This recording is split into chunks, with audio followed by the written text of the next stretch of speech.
start very shortly with the introduction to today's webinar, giving also the people a few more seconds for people to join in. So today we are here for this webinar on harmonizing citizen voices and government action on Europe. This is coming off as part of the work that we've done in the Innovate project on research related also to the recent digital preference toolkit that we released.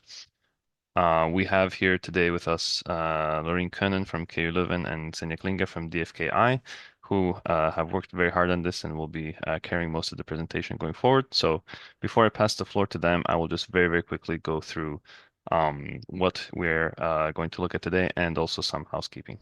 So here is the let's say the topic and also the duration of today's webinar. So it's a 90-minute webinar. It will be interactive, and I will share in just a moment how. The topic you know already, and let's just dive into it really quickly. So for housekeeping, the webinar is being recorded. If you want to, you can anonymize yourself because the recording and the materials, so the slides will be posted to the website. In that case, you can then share and see them again after the webinar is concluded, just a few days after. We have some live polling that will be conducted throughout the presentations themselves. So at various points during the presentation, the Zoom poll will pop up on your screen, and we're very interested in seeing what your thoughts are and what people tend towards. Feel free to write questions in the Q&A box at any time. We have a Q&A session of 15 minutes at the end of the webinar, during which we will try to answer as many of your questions as we can. And finally, there's also the chat function. Feel free to introduce yourselves there, and you can tell us about your work in this field. So that was about it from my side. Just to give a warm presentation and a warm welcome to Loreen and Xenia. Thank you all for being here and looking forward to this presentation. Thank you.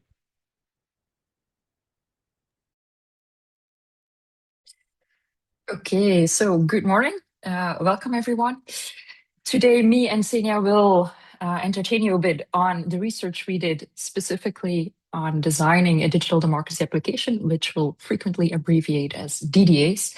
And we looked into citizen and government concerns, expectations, and preferences.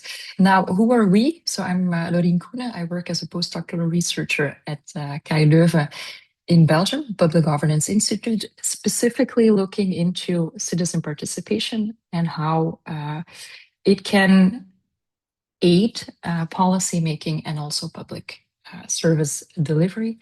And then, Xenia, I pass the floor to you to say a little bit about yourself.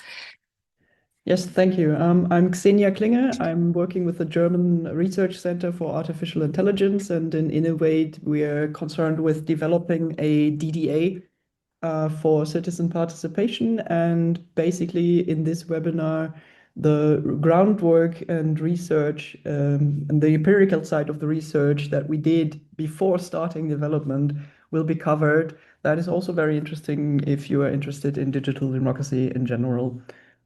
Yeah, you'll hear from me later.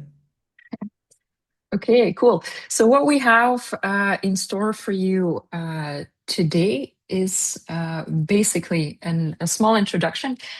Looking through the list of participants, I see a lot of familiar names, but of course, maybe some of you are not familiar with Innovate yet. It's just a small update on what we're actually doing, why it is important to look at these digital democracy applications, and then the questions we posed in specifically this part of the research, how we answered those questions. And you see here a whole list of the findings we have, but we'll delve into that in a minute, and then a couple of recommendations we formulated based on this comparison between citizen expectations and concerns and government expectation, concerns, and preferences. And we'll conclude with a couple of small remarks on the limitations of the study, but also a more overall remark on what we think governments ideally should be doing. So to quickly introduce the project, basically what Innovate wants to do is develop a secure and privacy compliant digital democracy application, one that is user-friendly, both from a front end perspective, so what citizens see and can use, and a back-end perspective. So those policymakers who organize citizen participation, how to deal with a lot of information that comes in. So it means a lot of needs, preferences, requirements, and basically, or at this point, we mainly envision app use for local governments. We also have two municipalities or cities working or helping us in the consortium, GIL and San Martín de la Vega in Spain, GIL in Belgium. And a third one has been added recently, so colleagues from Thessaloniki joined us as well. So 3 different local cases where we can pilot or test this application we are developing, and we do so within a 3-year project. So there will be more updates for you to expect in the next coming of weeks and months. But then the question, of course, becomes, why should we care? Why should we care about a digital democracy application?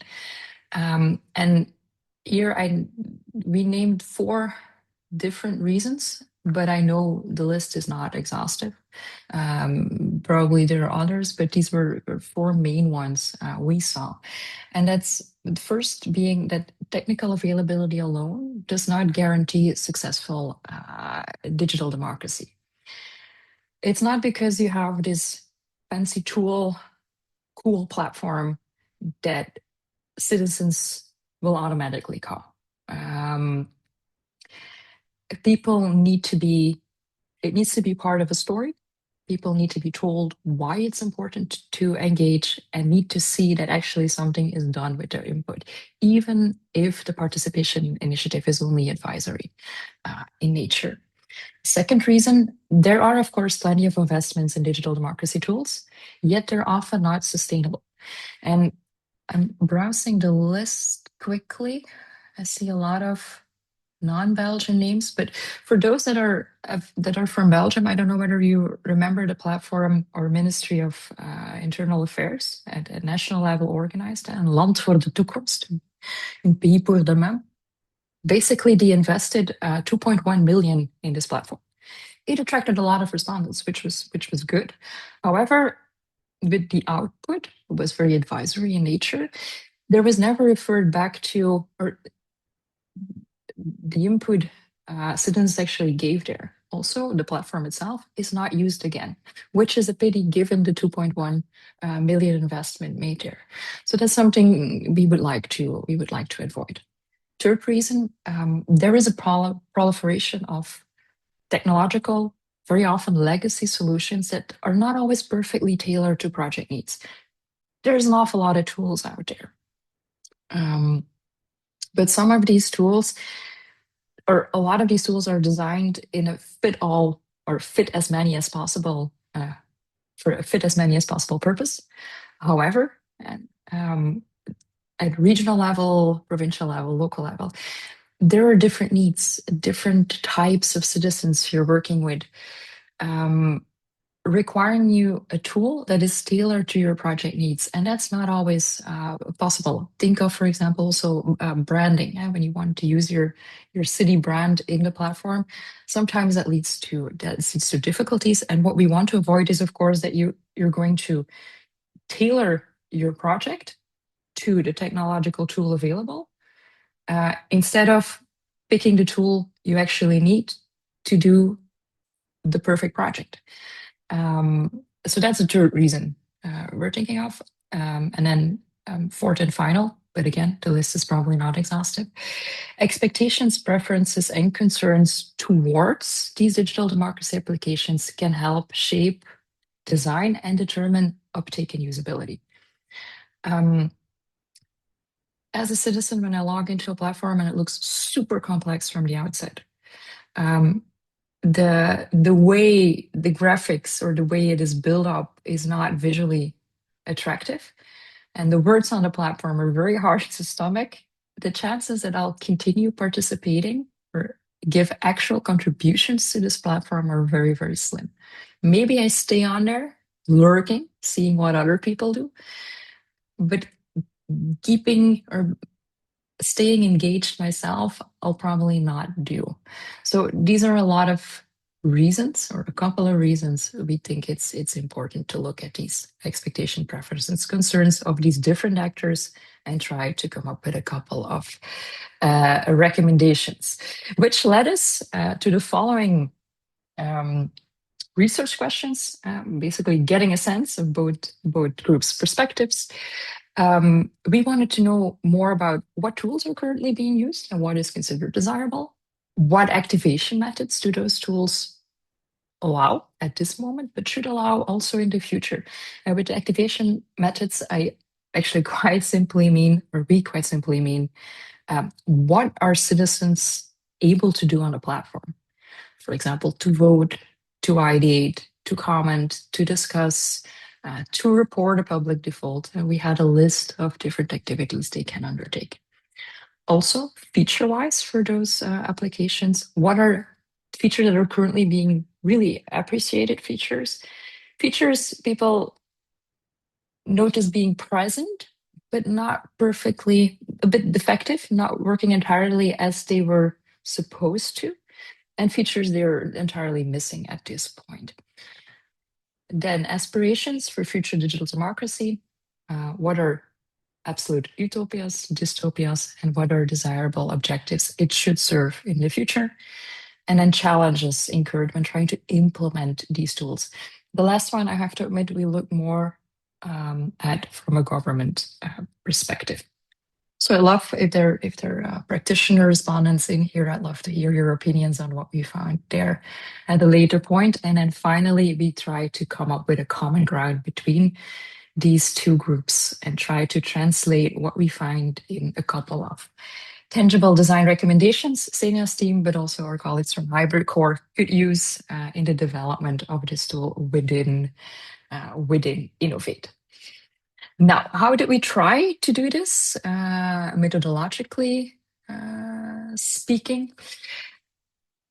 Two parts. I'll tell a bit more about the government side of things, and then I pass the floor to Senia because she knows way more about what happened for the citizen part of things. Government perspective, basically we developed an online questionnaire that ran throughout November, more or less. And we translated in Dutch, English, German, Italian, and Spanish, because of course we wanted to get a broader picture of particularly local government concerns when organizing this, but not only in Flanders, also in, for example, Spain and Germany. We had 16 questions, and the survey was branched, meaning that we had respondents that did have experience with organizing digital citizen participation. We had a couple of respondents that had experience organizing citizen participation, but deliberately restricted it to offline participation. And then we had a couple of respondents without experience.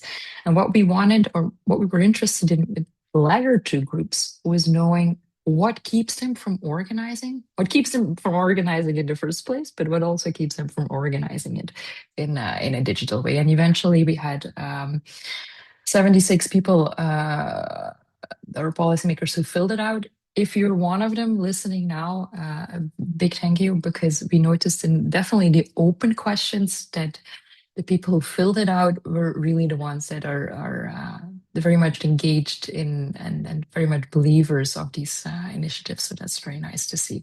But then I'll leave the floor to Celia to talk a bit more about what you did when it comes to the citizen perspective. Yes, thank you. So for the citizen perspective, we went with a very similar setup. And in fact, we tried to parallelize the two surveys as much as possible, because we were basically looking at the same aspects, but from two sides. And for the citizen side, we did a smallish European Union-wide survey with about 400 participants to sort of form a quantitative fundament about citizen wishes and their concerns and thoughts. And we also went for two smaller, very local participatory workshops that went for a more qualitative view on things. And we had one workshop in both of the municipalities that we were working with at that time, one with 3 participants, very in-depth, very, very personal, and one with 13 participants. And basically, we had them ideate about a future app, how they would use it, which people would be using it, how it would look like if it was working perfectly, and how it would look like if it was working terribly, and so on. And these workshops, again, they were designed in very close collaboration with the local partners, so Stadgeel and San Martín de la Vega, and also held there with government representatives and the people from those cities. So many thanks again for to the partners for making this possible and for going into depth with these participants, who of course were people quite used to participation because our municipalities are really active in that regard, and they have a small stock of people who also help them locally with this, and who already have a very clear view often on the topic of participation and democracy and so on. And their perspective was really, yeah, really interesting to gather in these workshops. And yeah, so I'll then move on to tell you a little bit about the samples that we got, and yeah, about the frame in which the following results will be presented. So for the citizen sample with the 400 participants, this one is mostly gender balanced. We have about 52% male participants with roughly equal representations across age groups too. So we stratified for 4 age groups. Again, so one was 18 to about 30, one was 30 to about 45, 45 to 60 was the next, and then everything at 60 plus was the last one. Our mean age was around 43. And our education levels are comparatively high among our participants. Approximately half of them have a university degree, be it undergraduate to doctorate. And this is kind of typical for online panel studies, but it of course limits generalizability to populations with a lower formal education. And similarly, we also expect a higher rate of digital literacy among our participants, because of course this was a study made online on Prolific to begin with. So these people do have experience with this kind of yeah, studies and surveys. Our country of residence also is some sort of a follow-up to this. It shows a pronounced skew towards southern EU, with Portugal, Italy, and Spain accounting for more than half of the respondents.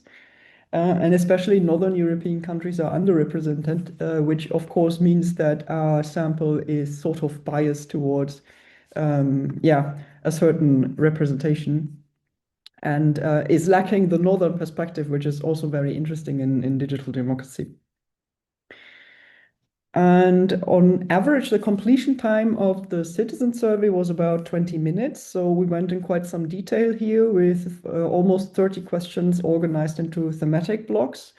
The first block was the status quo, so their awareness, their actual access and experience with existing devices and tools and so on. The second block was about the potential they perceived, so where are deficits, what are features they desire, what are their beliefs about the efficacy of these kinds of tools.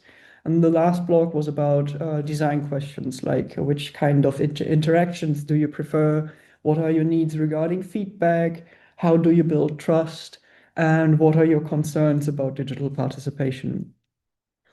And for the government sample, of course, so the questionnaire was similarly comprised into modules, one about the professional background and the policy level, and one about their experience with digital participation, which actually had a branching logic that directed respondents with current or past participation experience, and divided them from no experience and so on. And the third block was about visions for the future of digital democracy, with some fourth block closing questions and open commentary. This questionnaire was distributed to over 200 public actors across all Europe. And of course, many did not react because time and resources are limited. But we received more than 50 full or partial responses. So that's quite a good number, and the number speaks for a certain interest in the topic that Lorraine also mentioned before.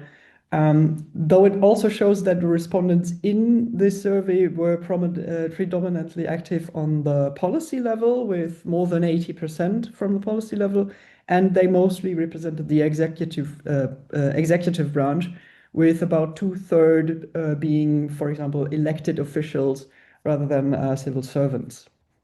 And of the 67 respondents that we finally ended up using in the study, 45 of them had experience with digital citizen participation already, either through ongoing initiatives with 38% or with past ones with, again, almost two-thirds. And here too, of course, we have a limited sample size. There's a slight overrepresentation of Belgian and Spanish governmental actors due to, well, our municipalities also being there and being able to distribute and so on. And as I've already mentioned, there is a slight underrepresentation of the administration side, which would actually be setting up and guiding these initiatives. And very often the survey was filled out by some aldermen in charge, instead of this typical administration side, which would have been interesting to get to. And again, the self-selection of those who took the survey is some sort of a function of their interest in the topic too. So we can expect that they are already interested in this kind of topic, which is kind of similar for the citizen side too. So yeah, to conclude, the two surveys were designed to enable a structured comparison, as Laureen already said, and they both addressed similar thematic dimensions from their respective stakeholder perspective regarding their current practice, their desired features, and so on. And this allowed us eventually to identify convergences, but also divergences, of which, well, both we found quite a few, and that is what we're going to present over the next slides. Though please keep in mind we are working on a specific project here with a specific app in mind, and we kind of try to close in on that, which doesn't mean that the findings aren't interesting beyond that, but our sample sizes also are small, so it's a bit hard to generalize from them to all Europe. And yeah, for first findings, we first want to give a little overview of the participation tools that citizens and governments are already using. So on the citizen side, as was to be kind of expected, our citizen participants are already well used to using technology in general. And many also use it and want to use it for participation, be it petitions, be it some municipality web service or other kinds of participation. And of course, with our mostly digital participant group, we expressly do not reach those who might not be able or willing to use digital tools for participation either. However, it is likely true for those people as well that citizens in general mainly interact with their municipalities when they are required to by bureaucratic needs or some immediate task that needs to be solved, or when they're directly affected by local issues, but not as a part of some sort of ongoing participation process where I'm being a part of democracy and in creating the environment around me. For the government side, on the other hand, we see that they are somewhat careful with digitalizing participation, and they tend to offer hybrid options.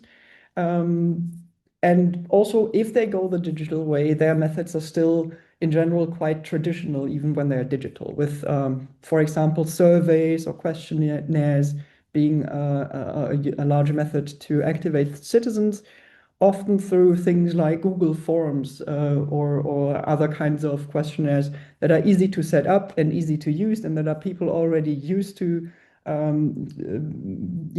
answering, so they know what to expect, they know what to do with that. There are also some platform-based solutions, for example, provided by the Tree Company in Belgium, that are used by several municipalities, but for them, it's often hard to spread beyond a certain area of influence. So we can say that in general, and we see that on both sides, both stakeholders like hybrid participation models that integrate digital tools with offline formats. And of course, this ensures inclusivity, and it also does a thing to maintain some sort of human touch, which is very important, as we will see. And it's, well, governments know that still not all of their citizens are online or online first, and therefore it makes a lot of sense to also offer a offline version. But also the offline participation methods are often, yeah, inconvenient or difficult to assess as well. So it makes sense to offer a digital solution on the side of it. When asked if they want their interactions to be online or offline, most citizens choose a mixture of both, with with smaller groups opting for only digital or only offline, and basically the bulk of the people wants it to be hybrid in some way. And in the participatory workshops that we did in the two municipalities, we actually found that the dystopian scenario that we asked them to create warned of an app that was overly bureaucratic, that was inaccessible, and ultimately only alienated citizens by a complete lack, among other things, of this particular human touch and feedback from the organizers. So that would basically describe some sort of sterile and yeah, barren and silent platform where basically you could click and interact, but you never knew if anybody would see what's going on. And without ever seeing a human face too. And yeah, with that bleak outlook, I hand back to Larine, who will next cover different activation methods. Yeah, sure. I also saw a question from Tim coming in. Thank you very much for the question, but we'll respond to that one later. Very interesting reflection. When it comes to the activation methods, so again, in simple terms, what were citizens allowed to do on this platform?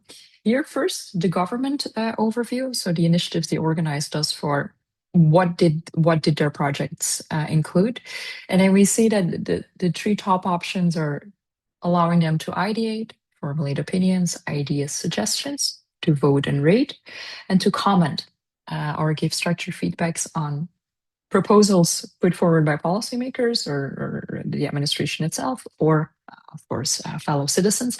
And when we move down the list, so with the things occurring less often, we see that the discrepancy between the light beams, what actually is currently being allowed, and what they think is desirable, the darker beams, becomes bigger. And I think particularly when it comes to access and requesting supporting information and or data, or remaining informed about project progress, that there is still a lot of gains to be made. Definitely because we know that empowering citizens, giving them sufficient background information to be able to participate is, of course, very, very important.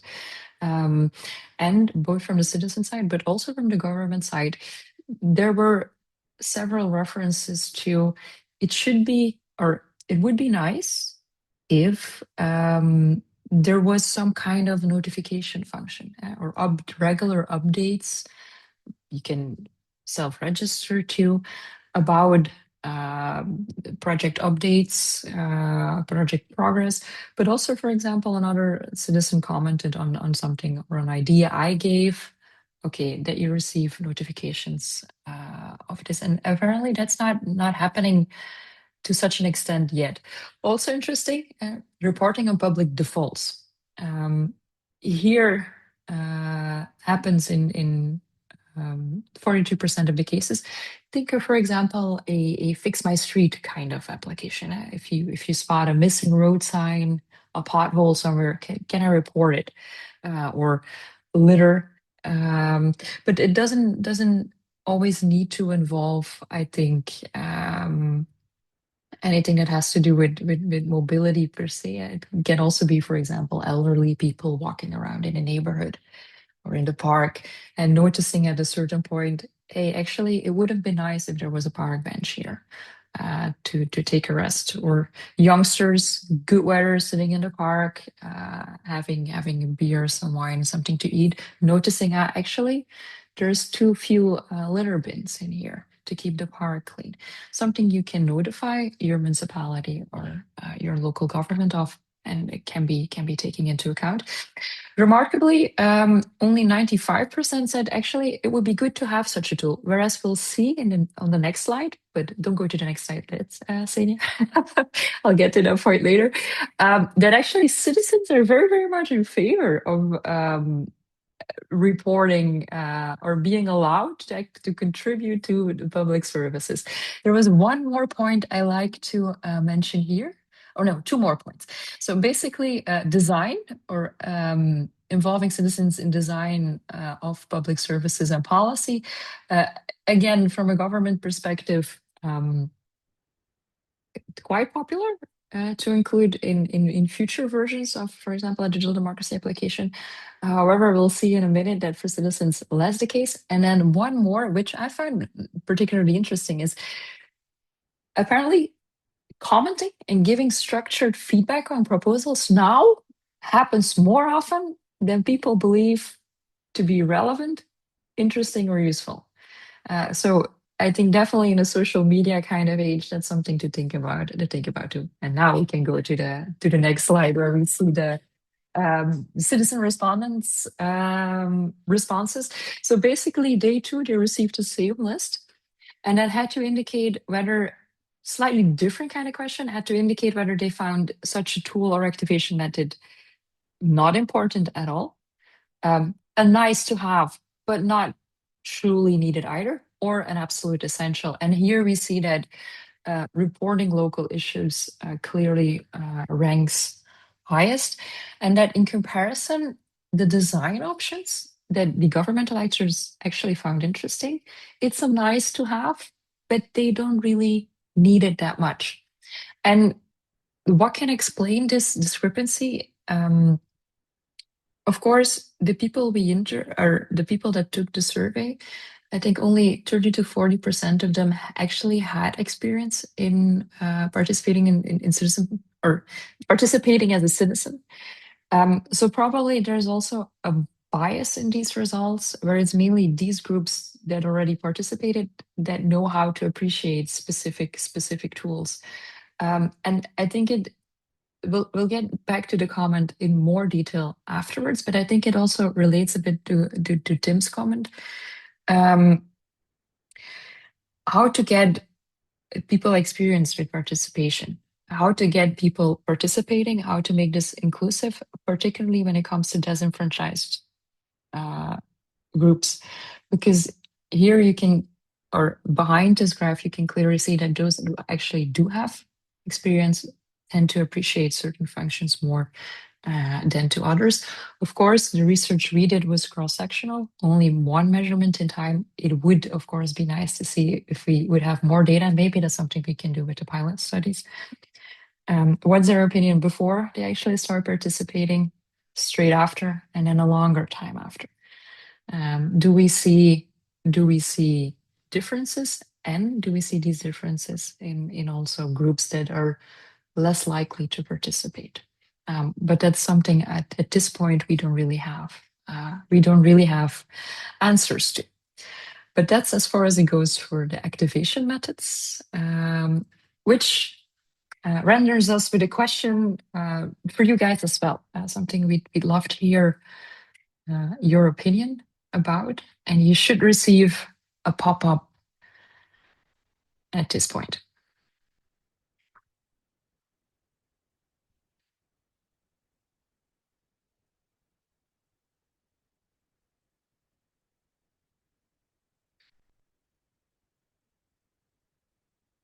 Basically asking you the question, and given you are all citizens too, how you would personally like to be activated in citizen participation.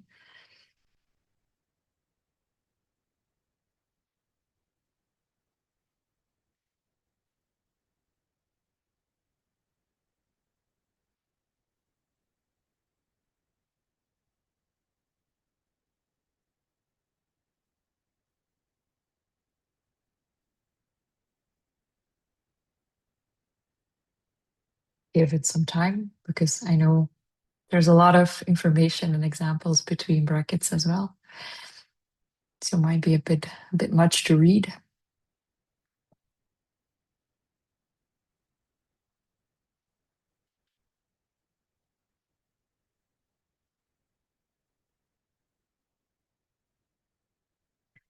Okay, can we have the results? Yes, we can. All right. So we have 15 of 22 have already voted. The majority have voted for designing and co-creating with staff members. We then have also a few votes for design or co-creating with fellow citizens from scratch and commenting to give structured feedback. We also have a couple votes for voting or rating and accessing and requesting additional supporting information. Oh, I hadn't seen this, but actually the second most voted one is remaining informed, monitoring, and follow-upping. So the main two are that one and designing and co-creating with staff members. These two have received the most attention. And just to let you know, Lauren and Zine, apologies, but I will make you also co-host, so you will then also be able to see these results directly yourselves. But as they do not appear in the recording, I believe I will still read them out loud whenever we go through this. Thank you. Yeah, great. Thanks a lot, Diego. So it says, so I think when it comes to the information and accessing, staying up to date with the progress and then accessing information, of course, it confirms a lot of things that are important. I am a bit surprised that you guys apparently the design option was the one that received most of the votes. So interesting to hear, but maybe a lot of you are also work from the more organizer policy perspective. So then, and then of course that makes sense. Okay, so then we continue and we get to the point. The features. So here we asked governmental actors and then citizen actors as well, but slightly different wording of the question. In digital tools for citizen participation at the moment, what were tools you appreciated, found effective, or not entirely working as they should, and or entirely missing? And you'll notice, I mean, it's a lot of information on the slide, but you'll notice that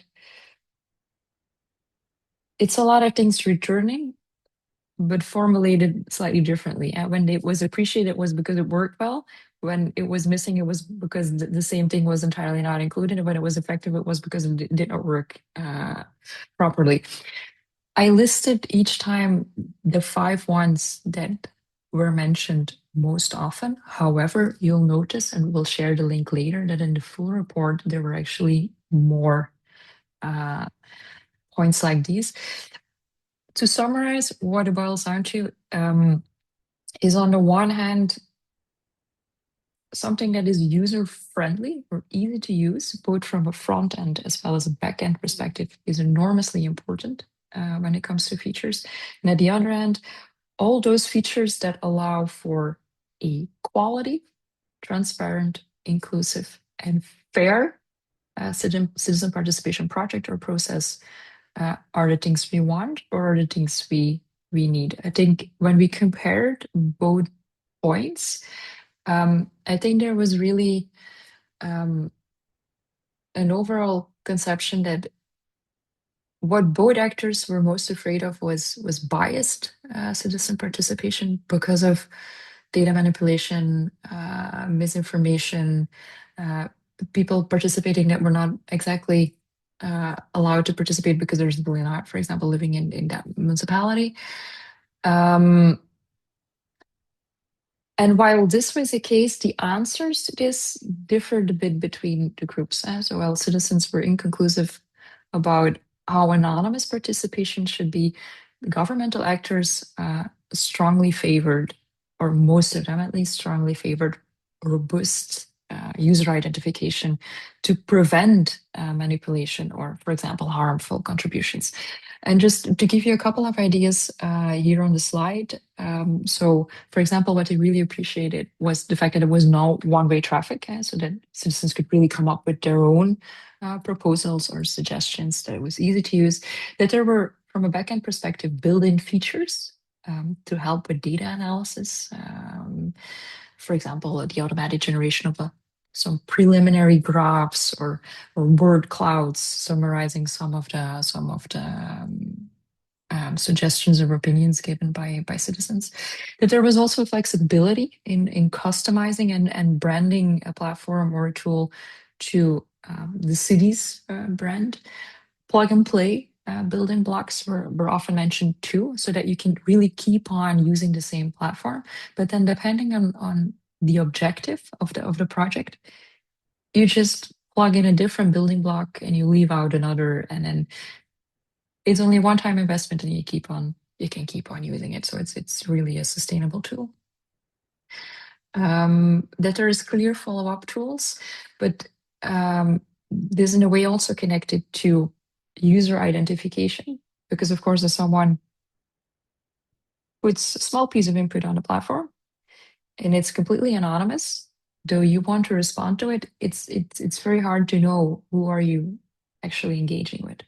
And exactly this user identification was sometimes found to not be possible at all due to legal requirements, or too cumbersome to log into for residents, so them dropping out at a certain point in the project. Operations not being user-friendly, inadequate moderation functions, inadequate stay-informed functions. I think when it came to defective features, a lot had to do with information and transparency as well. Missing features, and finally, 5 top mentioned were user identification or authentication, an ID box, data analysis support, notification functions, and then a cross-posting immediately, so good social media integration. So you see a lot of the same things returning in the different boxes. We asked citizens as well on their opinion on the matter, particularly those with experience in citizen participation, and there the main wishes were again ease of use, something or a tool that was transparent and trustworthy, so that provided them the information they needed to stay up to date with the project progress, and something that Xenia already mentioned, that allowed direct contact, being heard, and some kind of a human touch. And I think this notification function or two-way loop of getting back to each other is very important. And of course, also something that is privacy, security, protection, data protection compliant. So in a nutshell, the findings on features from both a governmental and a citizen perspective. And then we get back to, or you can continue, Sina. Yeah, thank you. So we also had potential users map out the conceptions of what an app should look like or should not look like. I mentioned the participatory workshops, and in one or in both actually, we had them think about what would create a utopian kind of digital democracy app in which basically everything worked as it should, and as it ideally helped democratic functions. And basically, those workshop participants, they envisioned an intuitive, inclusive, and empowering app with clean interfaces, simple and secure logins, for example, fingerprinting or facial recognition, multilingual support for inclusion, and a direct integration with public services. And you'll see that beginning at the latest now, things will come up that are somewhat redundant, that we've already discussed, because really it boils down to some top functionalities, some top aspects of digital democracy that keeps popping up in both the citizen and the government perspective. And one goal that we had here was collecting these top functions and these top aspects that are really concerning people. And these will basically be them. So an ideal app would not only connect citizens to information, hinting at transparency, but it would also foster trust among them, and it would visibly be acting on their input that they gave. Some even imagined that, for example, AI features could offer some sort of emotional support or direct users who are in a crisis to the appropriate resources. So there is a huge potential for trusting into these kinds of technology. And some hope that digital democracy tools might one day provide even more than some administrative convenience and become, a real tool for daily needs.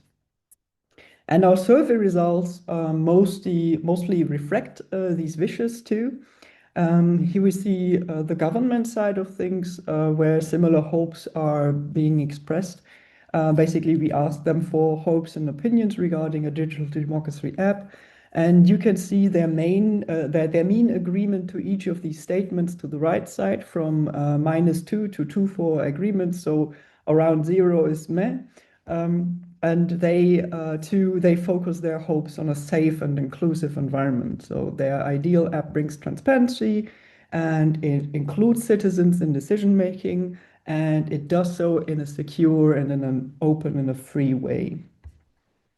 You can see that they also have concerns though. So we noticed that the last two statements receive markedly less support, meaning mean scores below the neutral not agree or nor agree nor disagree point. And opinions are also clearly divided here. The standard deviation scores in the second number column, they are really bigger here. So they're not so they're clearly divided on whether it should be possible to navigate a digital democracy app anonymously.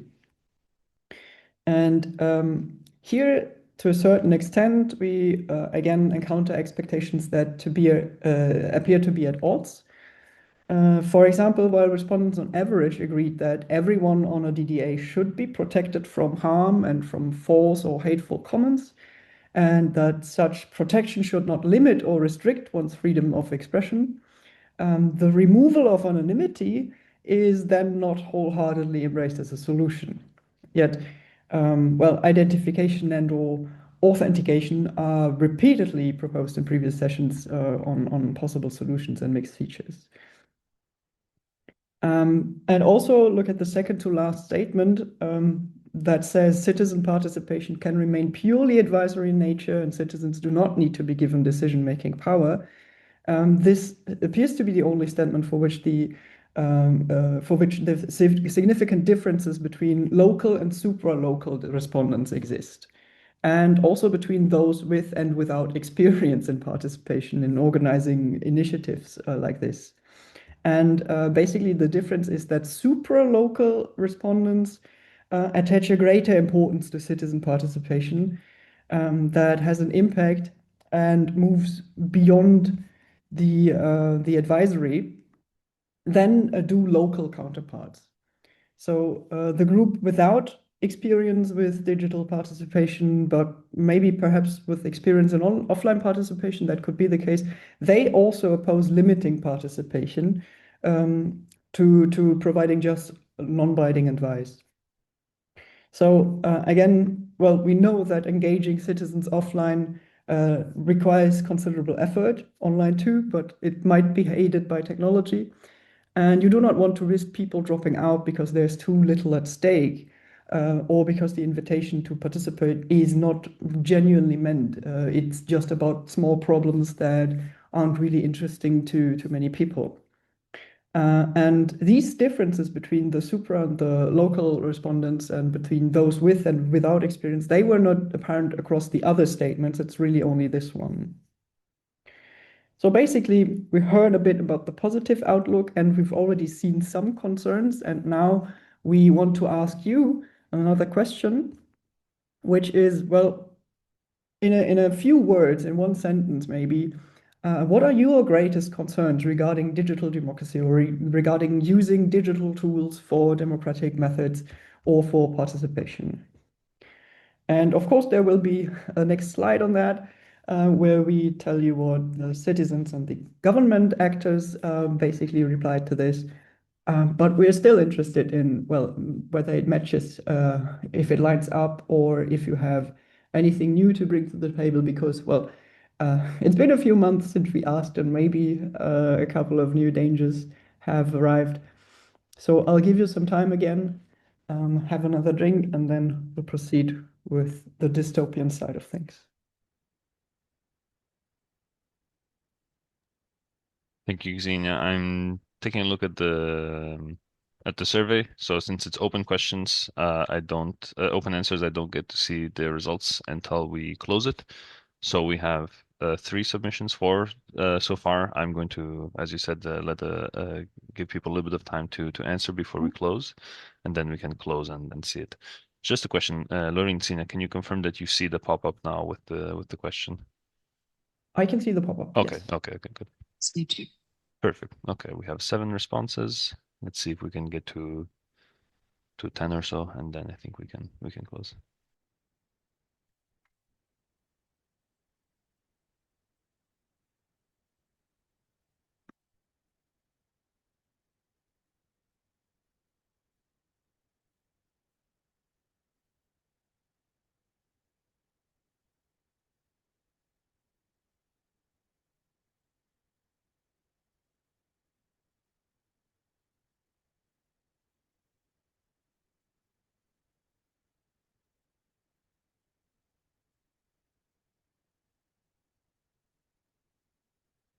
Him in the chat says, looking forward to your more dystopian views.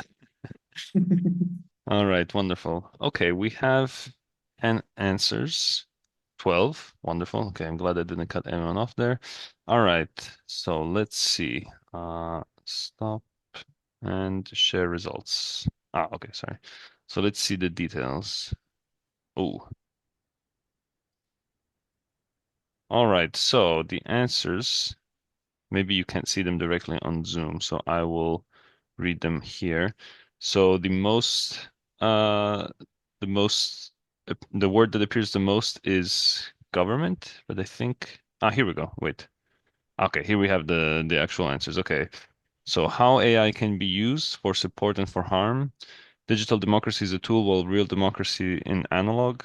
We can't be only digital as big groups are going unrepresented.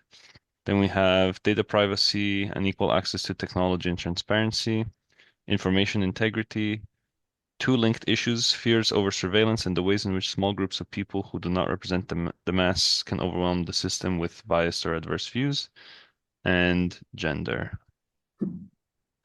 Okay, so we have quite a variety of topics in the responses. I Mm, think uh, we can.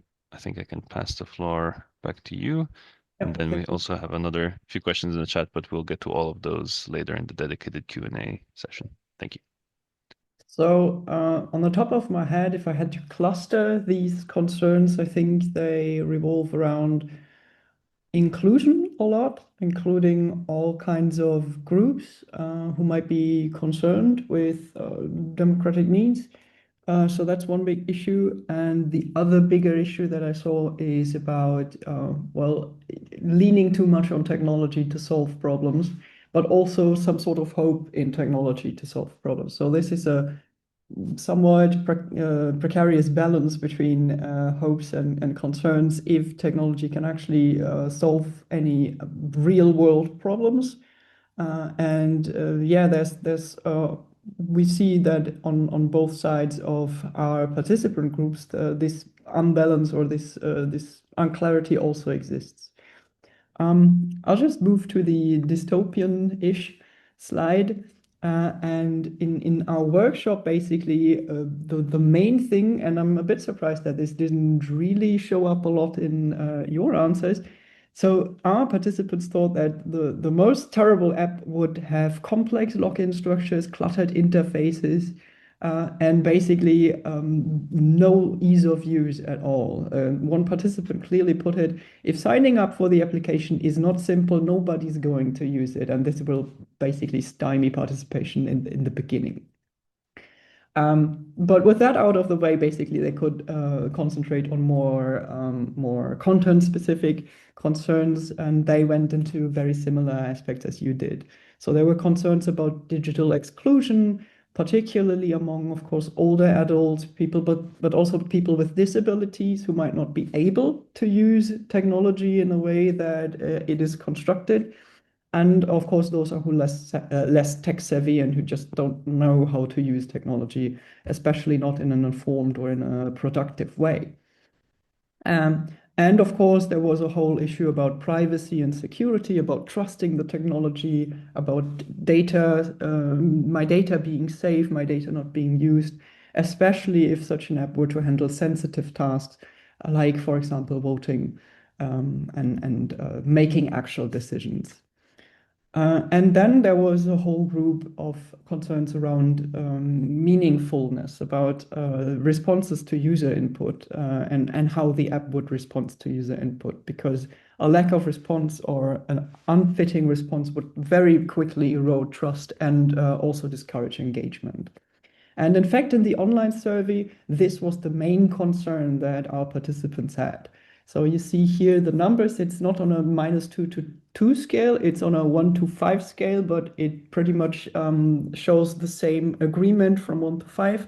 And again, you can see the mean and the standard deviation on the right side. And these concerns are sorted by, well, how many people found that concerning.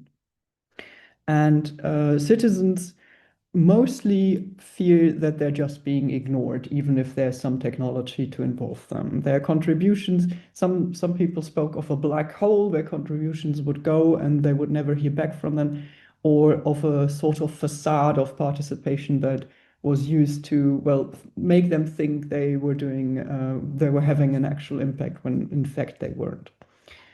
And this is only the first of a couple of fears that have to do with trust in general. So, trusting information to be true on the second place, trusting results to be legitimate on the third, trusting data to be saved, and these all rank high on the list of concerns.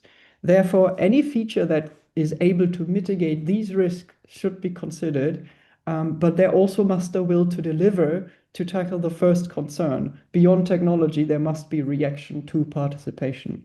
And one participant, and I'm giving another quote here, they said, the consensus was that while AI could enhance accessibility and responsiveness, it must be designed to escalate to human intervention when needed. So yeah, there is a hope in technology, and there is a recognition that technology can scale things a bit better and make it easier, but there still needs to be humans involved in taking actual decisions and in handling actual contact.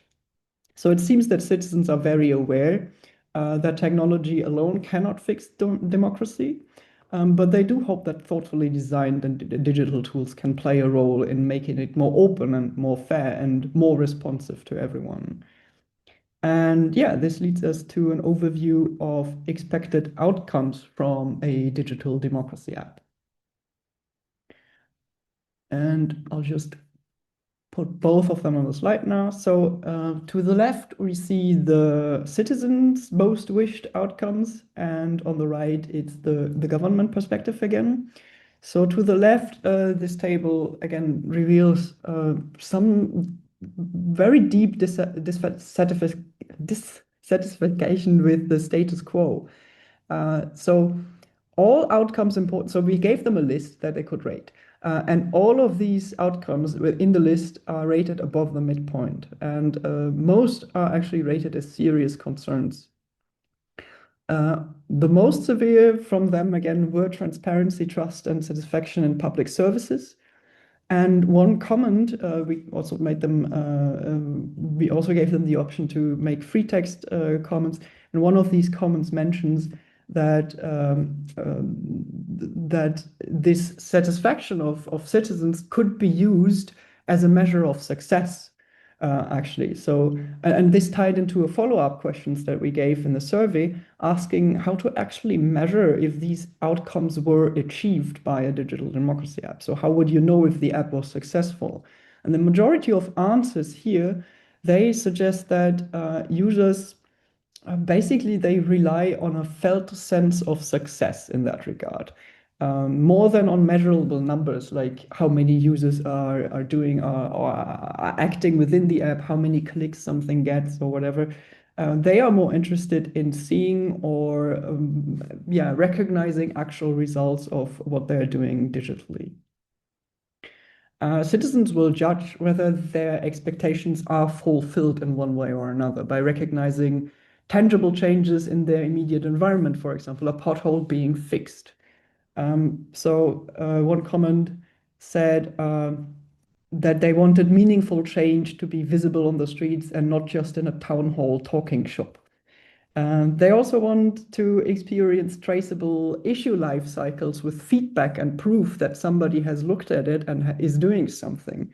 Another comment, if processes and paperwork got accessible enough that physical services stopped being a mess all the time, then I would know it worked.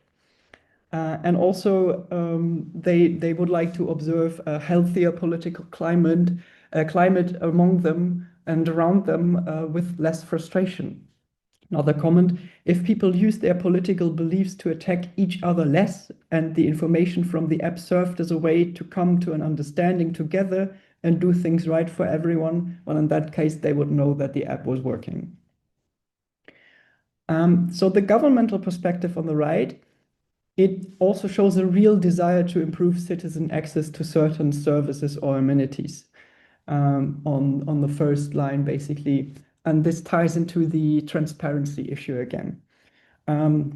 It's also interested in increasing overall satisfaction over those services. You see this in the fourth line.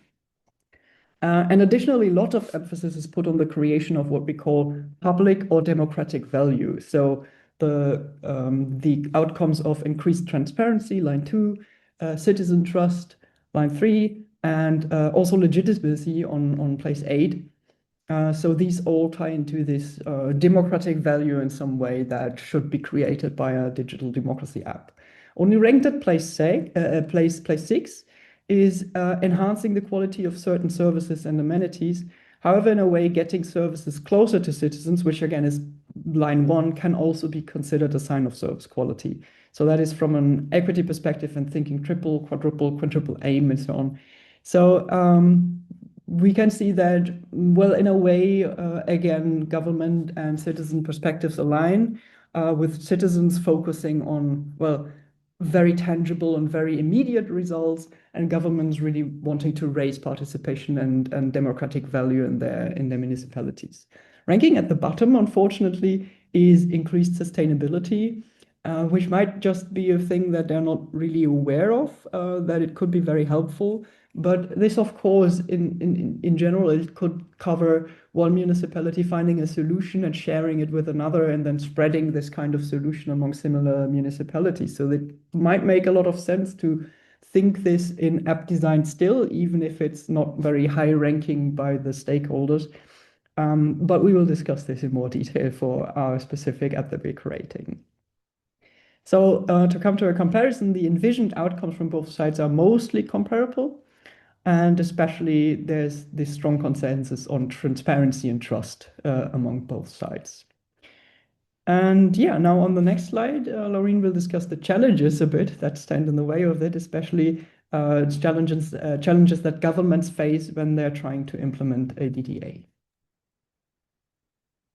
Yes.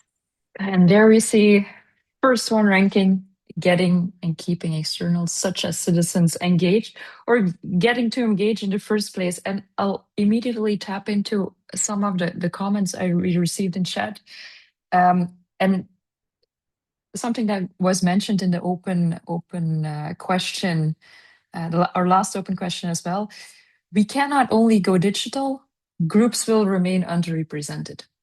And I think this is a very important point, also connecting to the first challenge. Quite some of our respondents mentioned.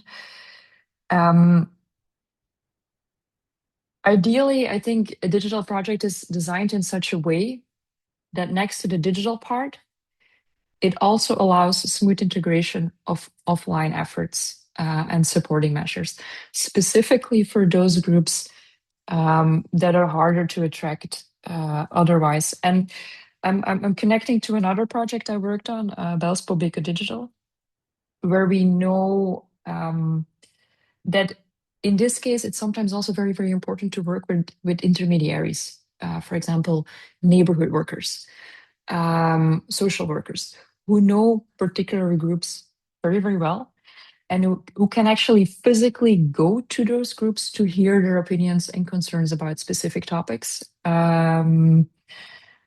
Because getting them to come to you, for certain groups, that won't work.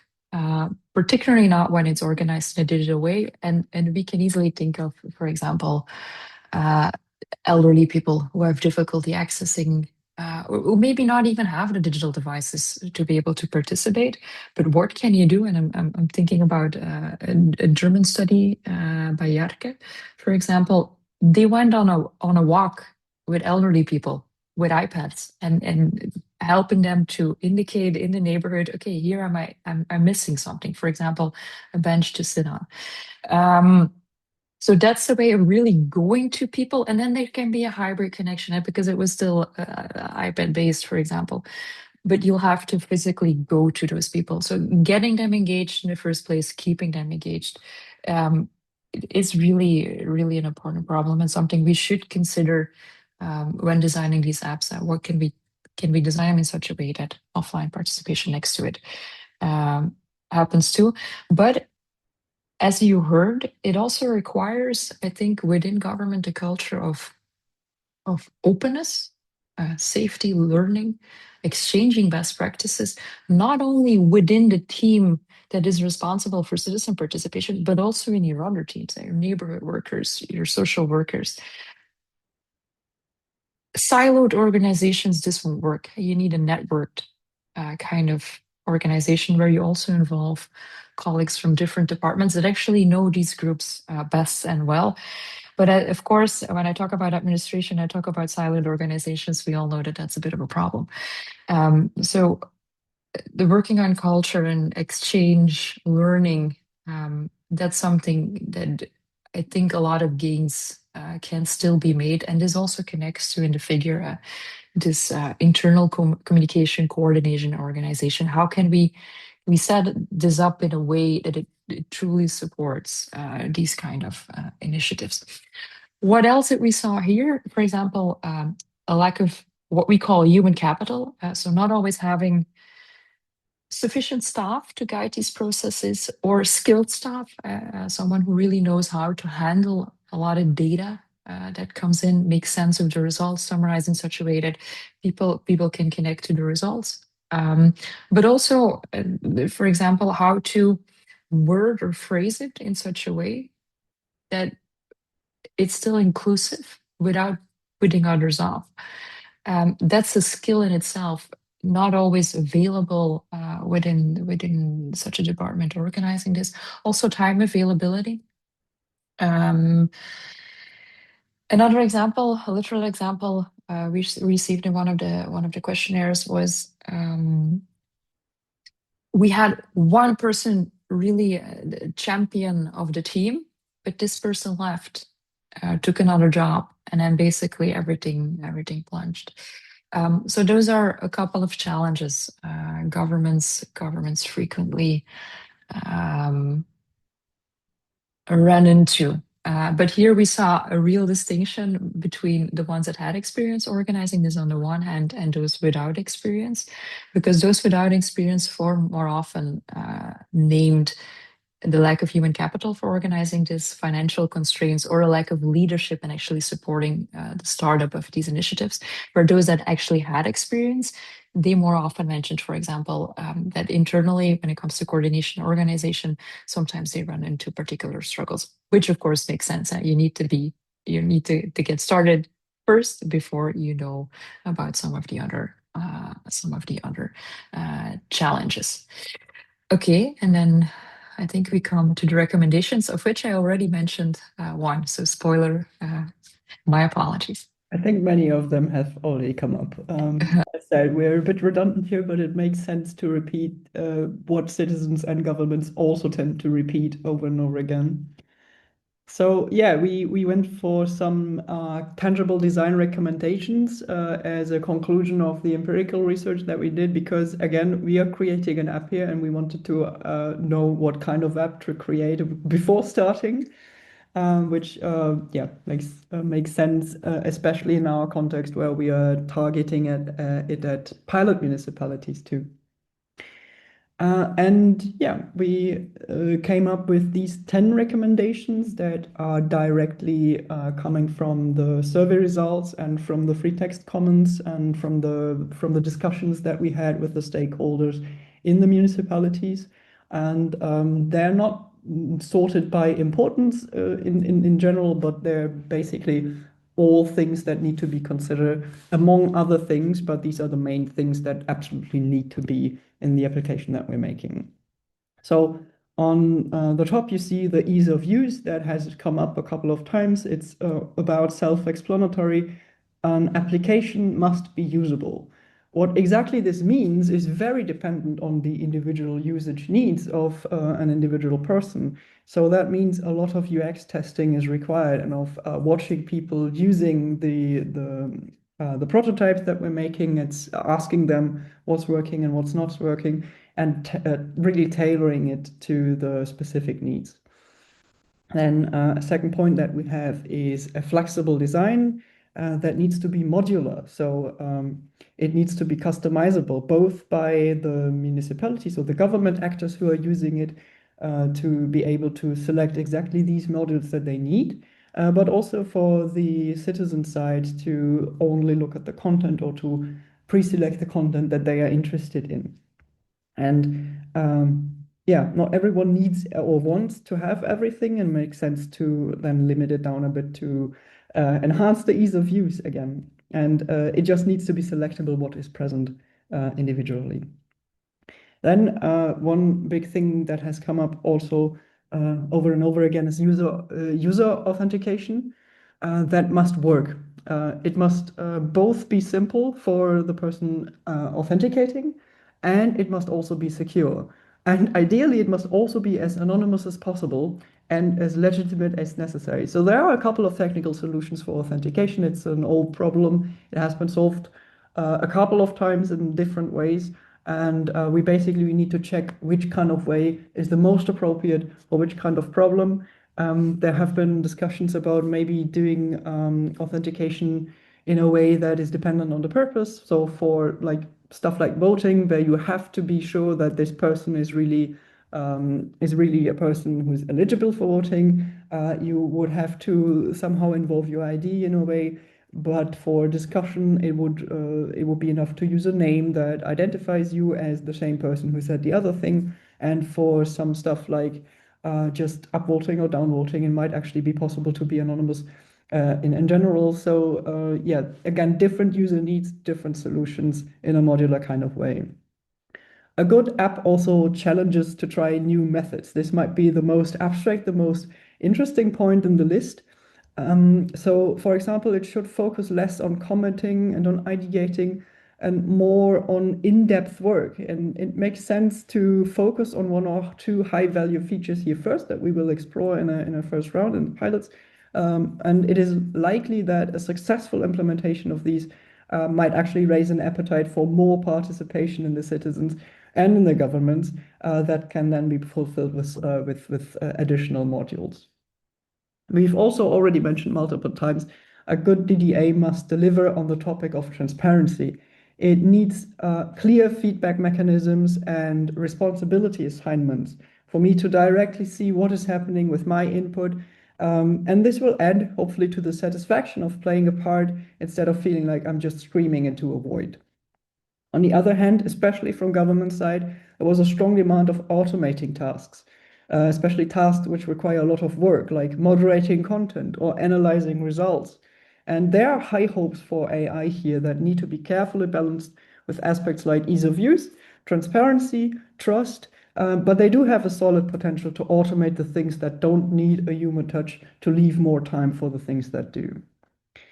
And another recommendation is to build on already established methods, like existing social media accounts. This of course, has to be carefully done and to deliberately be done in terms of aspects like data security again and data ownership again, and not being, not being dependent on big global actors and so on. In any case, also a part of transparency needs to be clear and recognizable who is responsible for the full system, and also every part of the system, for example, a project proposal and so on, or a feedback given to a particular comment. And lastly, as we've seen, or not lastly, for lastly, as we've seen, both perspectives favor hybrid approaches, meaning that participation should not be only digital and also or not only offline, or missing at all. And this is a somewhat difficult recommendation when you're designing a digital app with the offline world in mind. It requires a really clear concept of how to combine both sides. For example, in citizen workshop with app assistants or providing educational material in the app.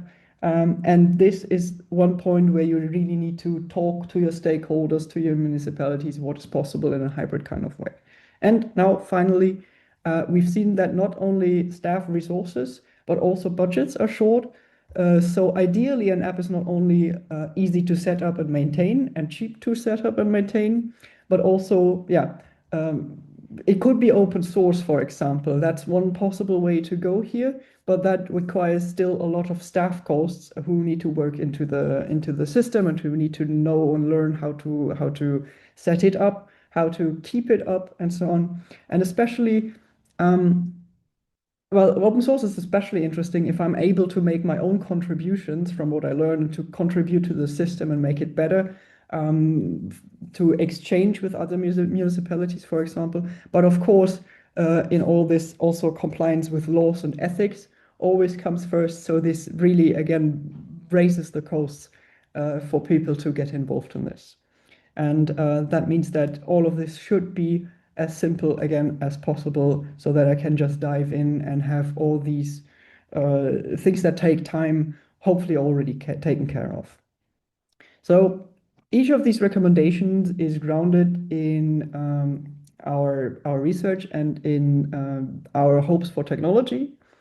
But again, as we've already seen, public entities will also need to deliver on this and not just introduce technology, but also get involved beyond that. After all, internal communication, coordination, organization, monitoring instruments or follow-ups and so on, all of these remain sensitive issues, and also securing sufficient and sufficiently qualified personnel and finances. This is all something that still governments need to do, maybe even more so if they want to go beyond what is currently there.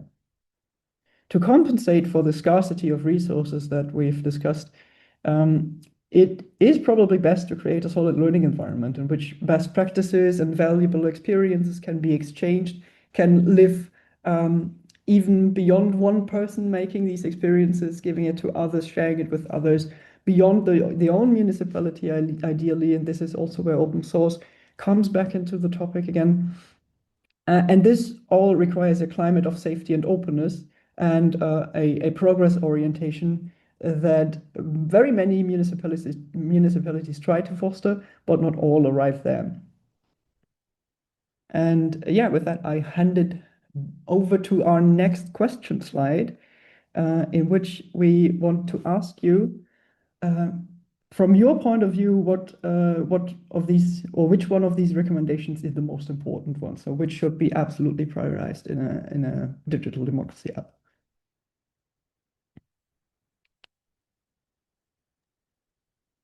Thank you, Xenia. Let's give participants a minute or so to answer, and then we'll see what they're trending towards.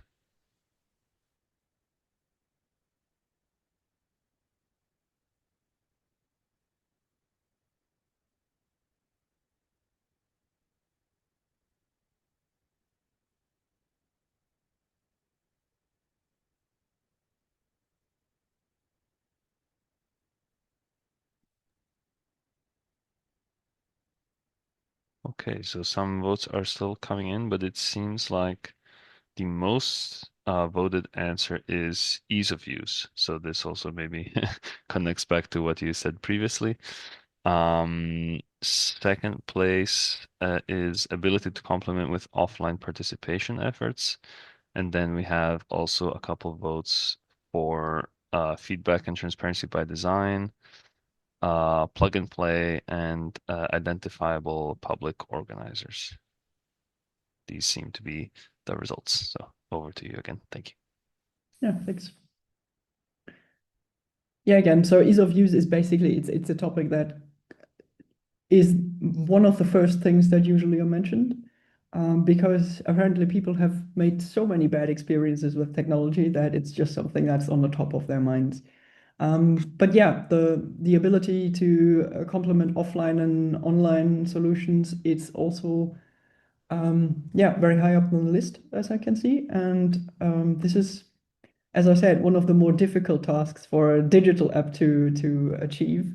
And one that we're also looking into, for example, in our latest Living Lab, we have discussed this with stakeholders and try to, well, derive features that do just that. Yeah, and I think we're almost at the end of the presentation, so I hand over to Laureen again for yeah, the outro and conclusion. Okay, thank you. I think I can go over these quite quickly because, of course, they've been mentioned at certain points throughout the presentation already. And that said, of course, our results are in a way biased. We did surveys using, for example, panel data, and we know it attracts particular opinions. So indeed, I do believe that when it comes to also knowing the opinion of those who are less likely to use these tools or not at all, definitely when we're going to do the pilots in the municipalities, I think it will be interesting to also, but more probably in a qualitative way, go and speak to those people in person. Why will they, for example, not use it, and what do they need to voice their opinion? That will be very, very important. And then ideally also looking at it from a more longitudinal kind of perspective. So asking them at multiple points in time. Citizens, small reflection, of course, we ask them for expectation attitudes, but that's not actual behavior. And we don't know whether based if we comply with all the things they asked for, whether they will also actually use it. So that remains to be seen. And then the final reflection, but that's a point Xenia already mentioned as well. What we need, and I mentioned it already too, is solid learning environments and a step away from the siloed organizations, but a good exchange of a lot of information. So I think that now probably, because I see a lot of questions that popped up in the chat, maybe we can go over them now in a bit more detail. I think I already responded to some of Tim's. You're very active, but I like it because there's some very good reflections in there. Definitely the point you make about the connection to the principles of digital development. And of course, a lot of points that we mention, like involving users in the design, so it can be as user-friendly as possible, building an app that is context-sensitive and in dealing with specific project needs, basically understanding where it will be used and stuff. There's a lot of things we mentioned that are also mentioned in these principles. So I think it would be interesting for us to really think about, with a specific piece of research, what is our unique selling position?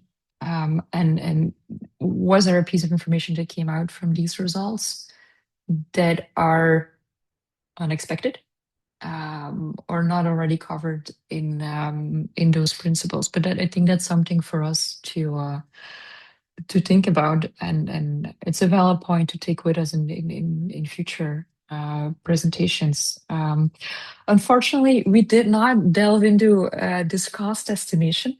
Again, a very interesting point. But what we do hear often is it more expensive? Yes or no? I don't know. I'd love to see some figures on this. What we hear, but that was also a different project,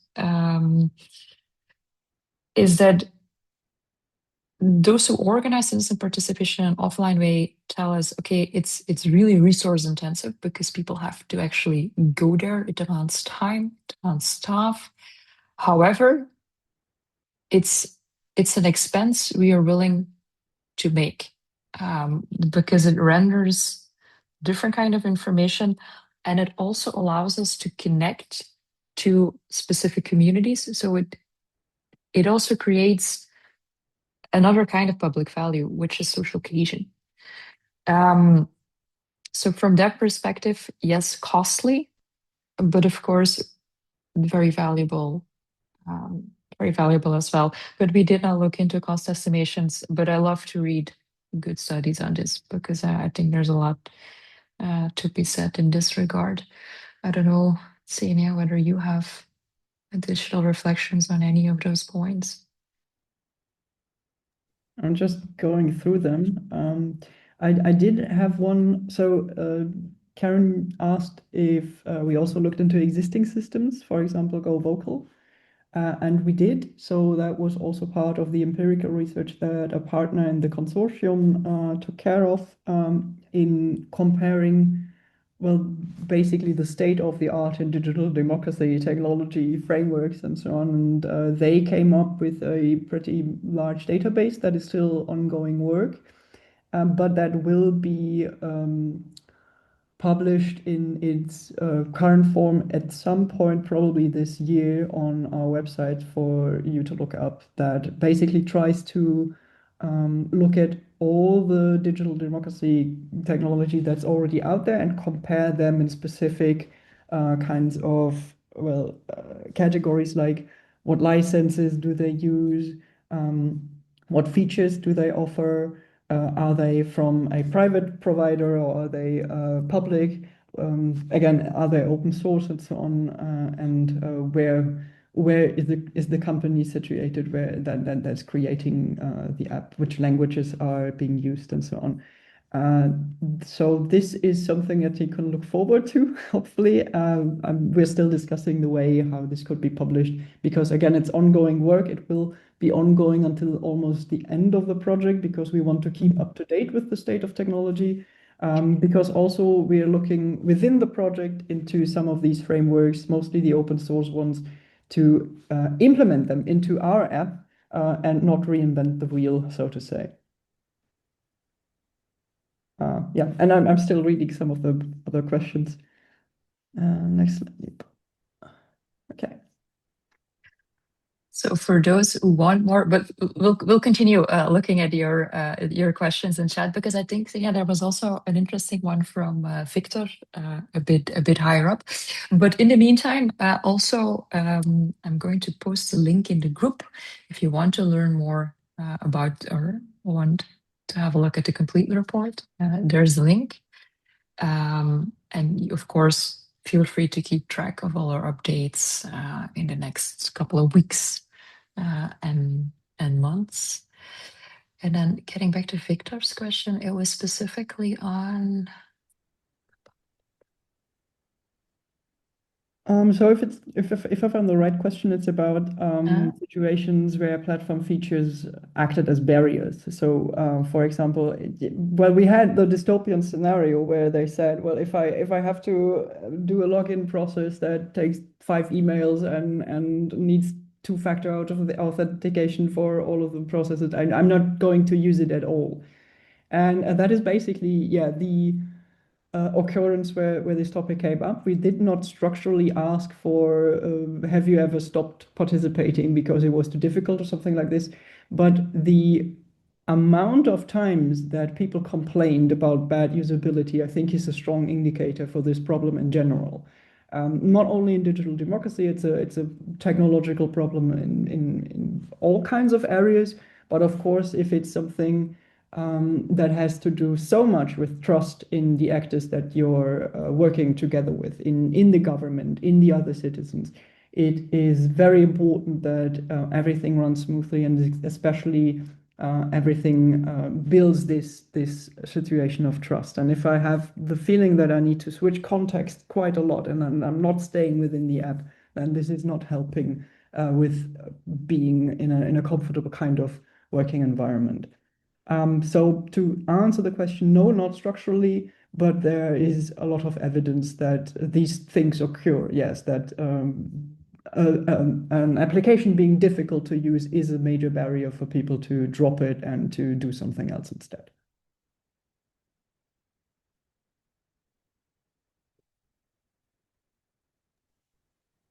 Okay, good. Then I think we can more or less call it a close, right? Of course, if you do have further questions or concerns, I think our contact details are in the report on the website. So let us know anything you'd love to know, and we'll try to help you as soon as we can. Thank you all so much for your participation, your presence today. As said previously, the recording and the slides will be made available on the website, so keep an eye out for that. And of course, don't forget to, again, follow us there and keep an eye out for future updates. Thank you all so much. It's been a great webinar. See you again, hopefully soon in another webinar for another event, and have a great rest of your day. Thank you. Bye-bye. Thank you. Goodbye.